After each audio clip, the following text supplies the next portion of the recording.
Student, welcome my YouTube channel Kapardi knowledge class. आज हम आपके लिए क्लास 10 सामाजिक विज्ञान संसाधन एवं विकास चैप्टर से कुछ बहुविकल्पीय प्रश्न लेकर आए हैं। तो यहाँ पे पहला क्वेश्चन हम ले रहे हैं, जैविक संसाधन में निम्न में से कौन शामिल है? तो पशु भी शामिल है, वन भी शामिल है, मनुष्य भी शामिल है, सभी। जैविक जो संसाधन हैं उनमें से कौन शामिल है? तो पशु, मनुष्य, वन और सभी। सभी पे हम टिक करेंगे। अजैविक संसाधन में निम्न में से कौन शामिल है? अजैविक संसाधन में निम्न में से कौन शामिल है? तो भूमि, जल, मृदा, सभी। ये सभी अजैविक संसाधन में शामिल हैं। वह राज्य जिसमें शुद्ध बोए गए क्षेत्र की दृष्टि से सबसे अधिक प्रतिशत भूमि पर खेती होती है। वह राज्य आपको बताना है जिसमें शुद्ध बोए गए क्षेत्र की दृष्टि से सबसे अधिक प्रतिशत भूमि पर खेती होती है। तो पंजाब और हरियाणा। तो आंसर इसका क्या है? पंजाब और हरियाणा। यहाँ पे है सतत पोषकीय विकास है। सतत पोषकीय विकास क्या है? सतत विकास होते रहना।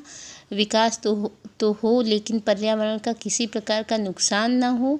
विकास में किसी तरह की बाधा उत्पन्न ना हो। कई वर्षों से होने वाला विकास। तो विकास तो हो लेकिन पर्यावरण का किसी भी प्रकार का नुकसान ना हो।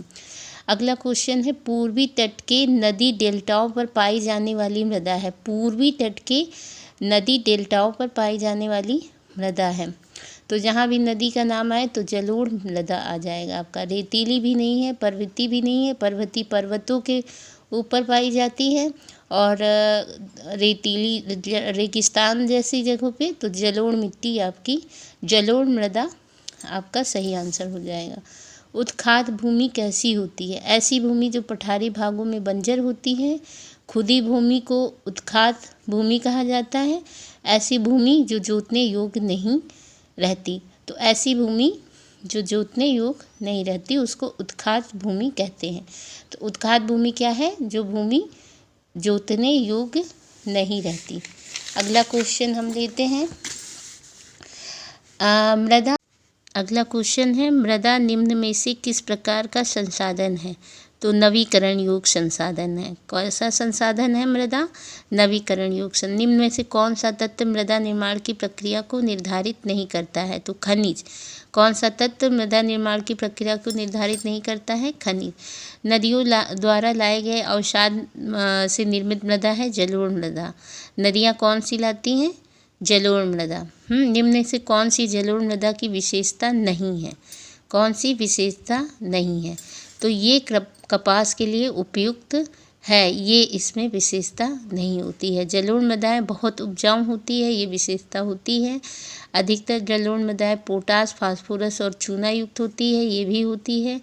जलोढ़ मृदा में रेत, सिल्ट और मृत्तिका पाए जाते हैं, ये भी सही है। यह कपास के लिए उपयुक्त है, ये नहीं है। संसाधनों को स्वामित्व के आधार पर निम्न में से किस वर्गों में वर्गीकृत किया है? संसाधनों को स्वामित्व के आधार पर निम्न में से किस वर्गों में वर्गीकृत किया है? प्राकृतिक और मानव निर्मित संसाधन, जैव और अजैव संसाधन, नवीकरण योग्य और अनवीकरण योग्य संसाधन। तो है निजी, सामुदायिक, राष्ट्रीय और अंतर्राष्ट्रीय संसाधन। संसाधनों को स्वामित्व के आधार पर निम्न में से किस वर्गों में वर्गीकृत किया गया है? तो निजी, सामुदायिक, राष्ट्रीय और अंतर्राष्ट्रीय संसाधन में। विकास के आधार पर संसाधनों का कौन सा वर्गीकरण किया गया है? विकास के आधार पर संसाधनों का कौन सा वर्गीकरण किया गया है? संभावी, विकसित भंडार तथा संचित भंडार। संचित संसाधन। निम्न में से कौन सा कथन सत्य नहीं है? सत्य नहीं है। पुरानी जलोढ़ मिट्टी को बांगर कहा जाता है, ये सही है। नई जलोढ़ मिट्टी को खादर कहा जाता है, ये भी सही है। जलोढ़ मिट्टी पर्वतों की तलहटी पे बने मैदानों जैसे द्वार, चो क्षेत्र और तराई में आमतौर पर पाई जाती है, सही है। जलोढ़ मृदा कपास के लिए उपयुक्त होता है, ये सत्य नहीं है। यही यहाँ पे भी है कि मृदा की विशेषता नहीं है या कपास के लिए उपयुक्त है, ये यहाँ पे भी दिया हुआ है। जलोढ़ मृदा कपास के लिए उपयुक्त होता है, ये यहाँ पे भी दिया हुआ है, तो ये सत्य नहीं है। निम्न में से कौन मरुस्थली मृदा की विशेषता नहीं? मरुस्थली, अभी यहाँ पे हम लोग जलोढ़ मृदा को कह रहे थे, अब ये मरुस्थली मृदा की बात हो रही। मरुस्थली मृदाओं का रंग लाल और भूरा होता है। तो ये विशेषता होती है। ये मृदाएं आमतौर पर रेतीली और लवणीय होती हैं, मतलब इसमें लवण पाए जाते हैं। कुछ क्षेत्रों में नमक की मात्रा इतनी अधिक है कि झीलों से जल वाष्पीकृत करके खाने का नमक भी बनाया जाता है, ये भी सही है। मरुस्थलीय मृदा काफ़ी उपजाऊ होती है, तो ये बात गलत है, क्योंकि वहाँ पे खेती वेती बहुत कम मात्रा में पाई जाती मरुस्थल स्थानों पे, तो मरुस्थलीय मृदा काफ़ी उपजाऊ नहीं होती है। तो ये वाला कथन यहाँ, ये विशेषता इस पे नहीं पाई जाती। निम्नलिखित में से किस राज्य में काली मिट्टी पाई जाती है?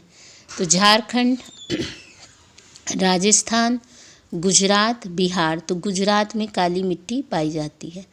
अब यहाँ पे है लाल पीली मिट्टी पाई जाती है, तो मालवा प्रदेश में। लाल पीली मिट्टी कहाँ पाई जाती है? मालवा प्रदेश में।